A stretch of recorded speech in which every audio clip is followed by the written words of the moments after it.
Hey guys, welcome back. We are going to move on now to achievements in ancient Egypt.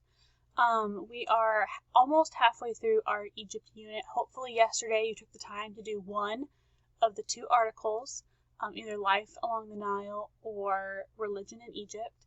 We're going to do achievements today, we're going to do politics tomorrow, and then Monday you'll do an article on either achievements or politics. So it's going to kind of be the same structure here.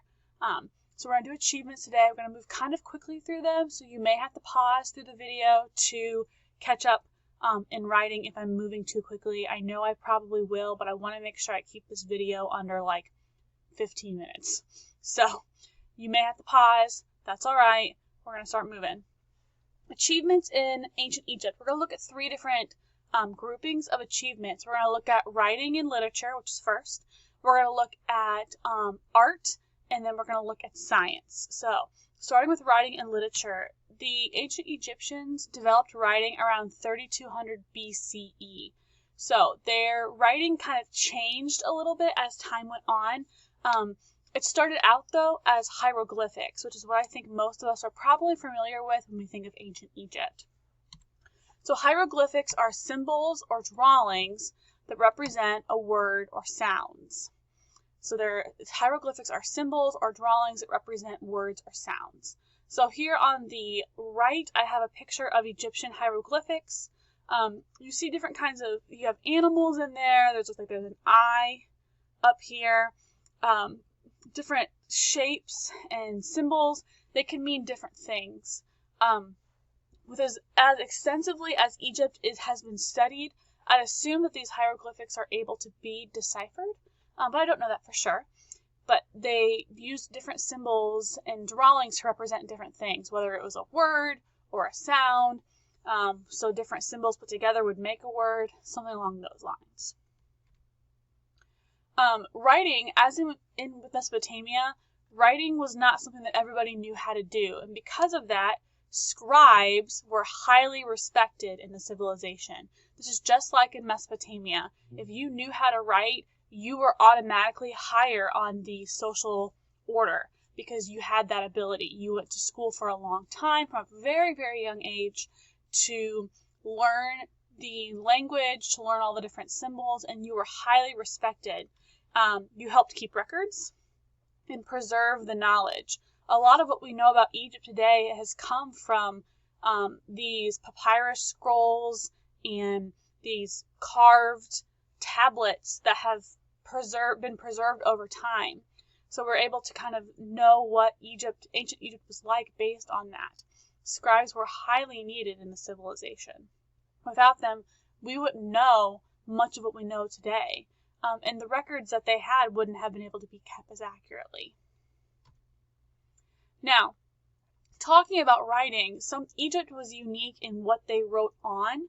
They wrote on papyrus scrolls. So papyrus is a material that's similar to paper. They didn't call it paper. They called it papyrus, but actually the Greek word, the word paper that we use to describe, like paper, originates from the Greek word papyrus, which then came from Egypt. So the paper that we use today, that word originated from the word papyrus. Now, papyrus scrolls were made from the papyrus reed that grew near the Nile River. And we talked about that, I don't know if we talked about, no, it was in the article. If you read the Life Along the Nile article, the article talked about how papyrus reeds grew in the Nile, and they were able to take those reeds and make them into this papyrus paper. Or I shouldn't say papyrus paper, make it into papyrus scrolls. It was used for writing stories, poems, lessons. So when kids went to school, for example, like when the scribes went to school at a very young age, the papyrus was used for their lessons. Religious texts were written on it. For example, if you watched the video that I shared, that optional video about the Book of the Dead is written on a papyrus scroll. Calendars. We're going to talk about calendars here in a little bit when we get into science and math. The calendars were written on it, and just their general history. Stories were also carved into monuments and painted on coffins or sarcophagus. So here's another picture of that. I think I had something similar when we were looking at mummies and things, I talked about this same thing, that stories and spells and different things were written on monuments, were carved into monuments, painted on coffins. So that was a very common thing as well. So this is what you see here is a combination of some hieroglyphics. There's some pictures. This one here has Osiris down here, who's the god of the underworld. He has some different characters throughout, so some very common things to be painted as well. Architecture and art. Let's talk about some architecture. So the ancient Egyptians created tombs for their pharaohs and temples for their gods. And we know this. I mean, Egypt is very, very popular for its pyramids, which were often used as tombs. So these pyramids that they built, now, kind of very quickly to give you a frame of reference.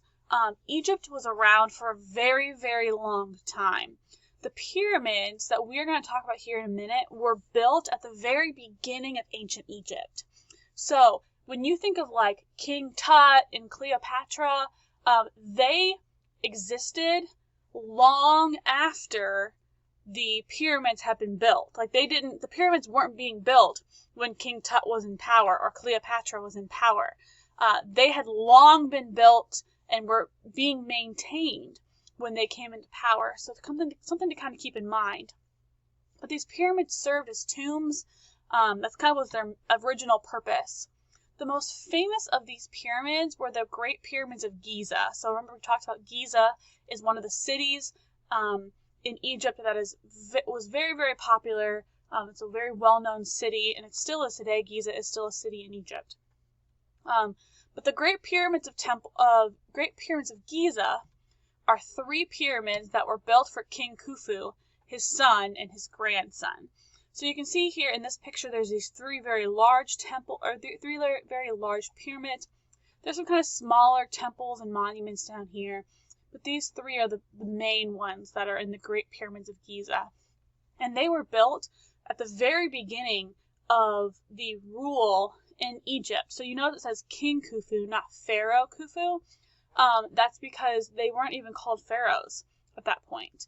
So these were built very early in ancient Egypt, but still stand today. They're great marvels of technology, or marvels of architecture. You have to remember they didn't have any technology to build these. They didn't have any cranes. It was built mostly with the use of slave labor and servants that would go and build them. Some people would donate time to build the pyramids as a way to kind of, again, honor the pharaoh and the gods. The other big thing that's in Giza is the Sphinx. And the Sphinx was actually was built using a single block of stone. So the Sphinx is not a bunch of different stones kind of stacked on each other like the pyramids. It's one giant block that was carved into to make the Sphinx. And it was built for a pharaoh, Khafre. Khafre commissioned it. It's built in his likeness. Now, obviously, it doesn't have a nose. It had a nose at one point. The nose fell off, whatever. But the Sphinx was supposed to be built in his likeness, which I think is really interesting.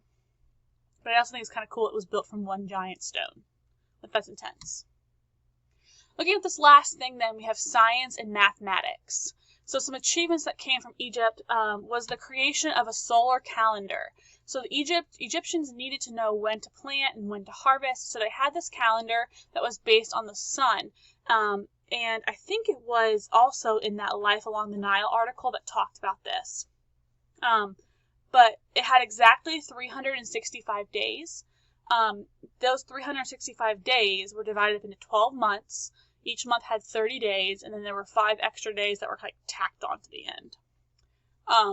But these calendars were used to help farmers plan when to plant and harvest their crops. So they needed these to kind of know, like, okay, it was a way of keeping track of time. It's really easy, and maybe you kind of notice this now, even today. When you're at home for long periods of time, you kind of lose track of what day it is. Now imagine if you didn't have any way of keeping track of the day at all. they would kind of all start to blend together and you'd lose track. These calendars helped the farmers know when the best time was to plant, when the Nile was going to flood, when it was going to recede, and things like that. So it was a great help to farmers. They also had advancements in chemistry, which led to early forms of glass and cosmetics. So a lot of times you'll see pictures of, especially like Cleopatra, it's very common with Cleopatra, but with all pharaohs really, where they have the very dark, thick charcoal eyeliner, they'll have different colors on their face. Those were the beginnings of makeup, of cosmetics. And that was because of their advancements in chemistry. They were also able to form early forms of glass, which is something that was traded on the Silk Road eventually. So that was a very big thing for Egypt. In addition to their advances in chemistry, they also learned a lot about anatomy, which is how the body is structured. And that was because of their work with mummies. So because of all the work that they did with the dead bodies, they were able to observe the different parts of the body, the heart, the lungs, the liver, the bones, the things like that, that we wouldn't be able to see unless you were actually like in a body or had x-ray, but they didn't have x-ray back then. So they learned a lot about human anatomy through their work with mummies. And they eventually became very skilled surgeons. They were able to perform surgeries. Now, I don't know how successful those surgeries were, considering they didn't have like anesthetic to like put people to sleep. They didn't have any of like the germ prevention stuff that we have today, but they were able to perform some small surgeries. There were even some dentists. They were able to pull teeth and things like that. So some really cool things that came out of Egypt because of that. That is where we're going to stop. I know I moved really, really quickly, so if you need to go back and listen to it all again, you can. We are going to pick up with politics in our next video, so I will let you guys move on. Good luck.